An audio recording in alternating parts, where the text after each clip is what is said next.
Have you ever seen someone in a restaurant pour wine into a decanter and you think, that's a little bit too much show for me? Or think, does it make that much difference? They're going to be drinking that wine in about 2 seconds. This is one video in a 4-video series about maximizing your wines. In this video, we'll be looking at decanting your wine. We're going to learn 3 things about decanting wine, plus the 4th thing, we'll see a variety of decanters. Some of the decanters will be good and some not so good. Plus, I'll show you what I do for decanting my wine. Actually, there'll even be a little bonus at the end. We're going to look at number 1, what is decanting? 2, do you need to decant all your wines? Number 3, what is the best shape for a wine decanter? And number 4, we'll look at several types of decanters. Plus, like I said, there'll be a little bonus at the end. By the time you finish with this video, you'll understand the importance of decanting your wine and start maximizing your wine's aromas and flavors. Now keep in mind, at any time, if you like what you hear, click like or subscribe or hit the little bell so that you'll be notified when there's a new post. Number 1, what is decanting? Decanting is centuries old. The Romans let their decanted wine sit out for hours, believing it brought out the wine's aromas and mellowed its harsh tannins. They were actually spot on. That's pretty much what it does. A decanting wine is essentially the process of pouring the contents from the bottle into another vessel, a decanter. Typically, the wine is then served from the decanter. Now, generally speaking, decanting serves 2 purposes. Number 1, it separates the wine from sediment that may have formed in the bottle. And number 2, it gets air or oxygen to the wine so its aromas and flavors will be more vibrant when it's served. Decanting accelerates the breathing process, which increases the wine's aromas and flavors that it gets from both the grapes and oak barrels. It also softens the taste of the tannins that cause harshness and astringency in young red wines. Now, to understand a little bit more about what I mean by breathing or the breathing process, check out my video, Letting Your Wine Breathe. Number 2, do you decant all wines? The simplest rule of thumb is decant wines that are red, old, and bold. To be fair, there really aren't many wines that get worse with decanting.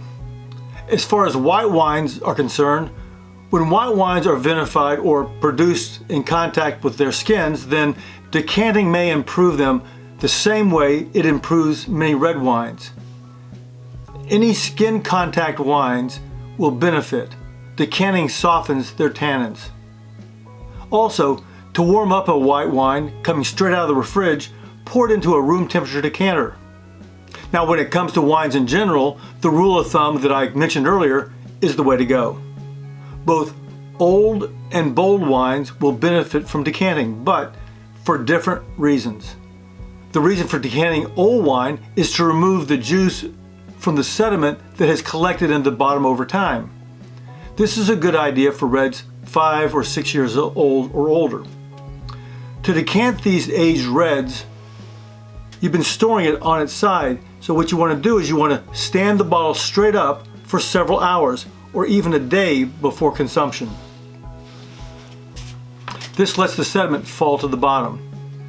When pouring your wine, pour your wine slowly into the decanter.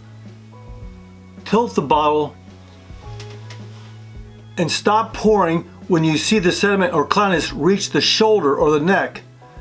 The sediment will get settled right here. These bottles are designed to do this. Now, to understand more about this, you might want to check out my video, Wine Bottles, the Big 3, Bordeaux, Burgundy, and Alsace. Now, don't try to pour past the sediment. You'll end up with a bunch of sediment in your glass, and that's not so good.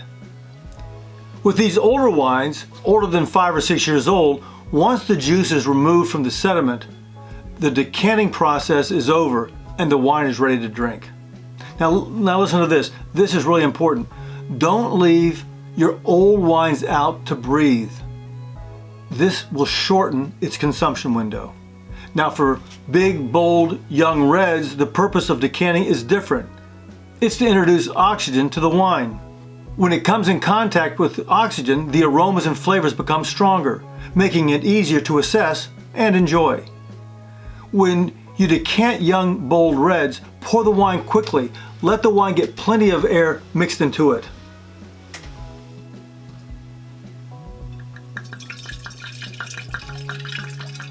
Like this. You see how quickly I'm doing this? You're letting a lot of oxygen get in. The oxygen will cause tannins to soften up, making an aggressive wine much easier to drink after an hour or so with the air. I really recommend that you decant most young reds, especially bold varieties like Cabs, Syrah, and Nebbiolos. Now, some wines can be stored overnight in your decanter, but for older wines, if you don't finish them, you really need to return them to the bottle. Now, here's another rule of thumb regarding decanting your wines. If you start off with a good wine, decanting it takes it to very good. Decanting and letting it sit or rest takes it to great. And decanting it and letting it open up for an hour or so maximizes the flavors and your experience. How are you doing there? Are you getting a pretty good handle on this whole decanting thing?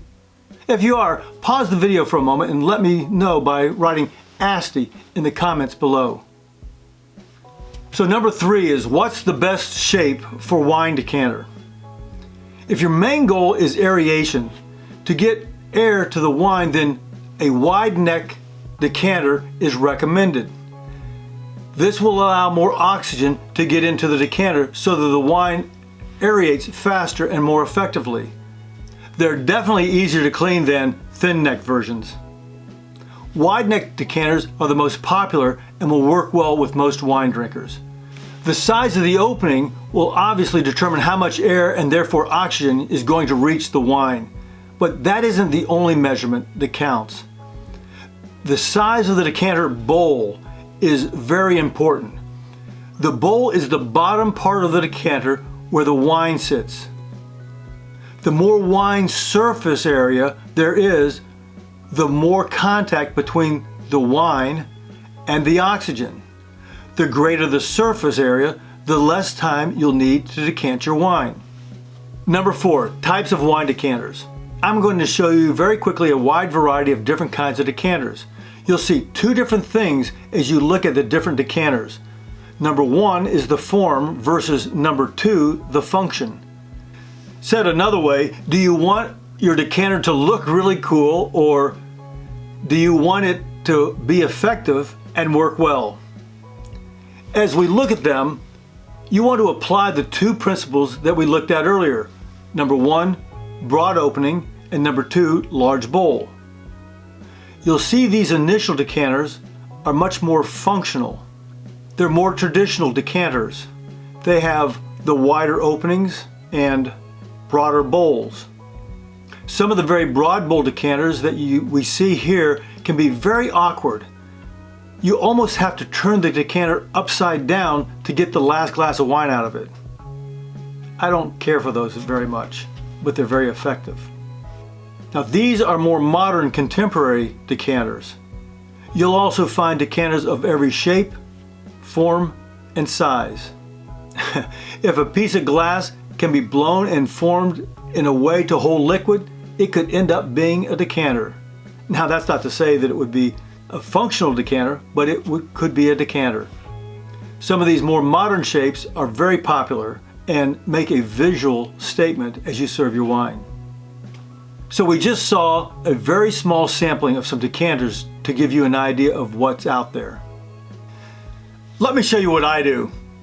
My lifestyle is a little bit more casual, yet I want to be able to maximize the aromas and flavors of my wine. Even though I have a more traditional decanter, I tend to like the French and Italian country motif. When decanting my wine for dinner or just getting together with friends, I'll use a broad mouth, broad bowl pitcher.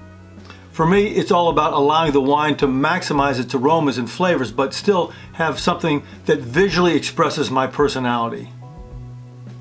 As far as cleaning your decanters, they're all relatively easy to clean. Some are actually easier than others. you definitely want to check out my video, How to Care for Your Wine Decanter. Well, there you have it. Everything you need to know about decanting your wine. Well, almost everything. Hang in there for the quick bonus at the end. But first, thank you for investing the time to watch this video. As we get ready to wrap this up, I just want to make sure that if you're looking for some wonderful wines, check out my website in the description below. And don't forget to enter your discount code Asti Wines at checkout. Again, the discount code is Asti Wines.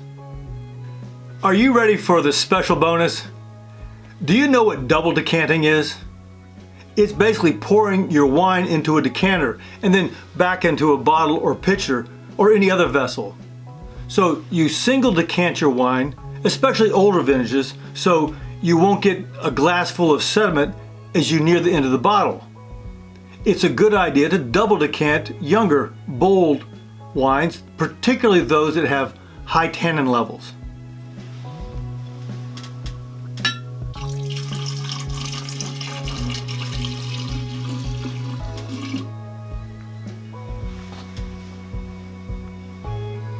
It's definitely better to double decant.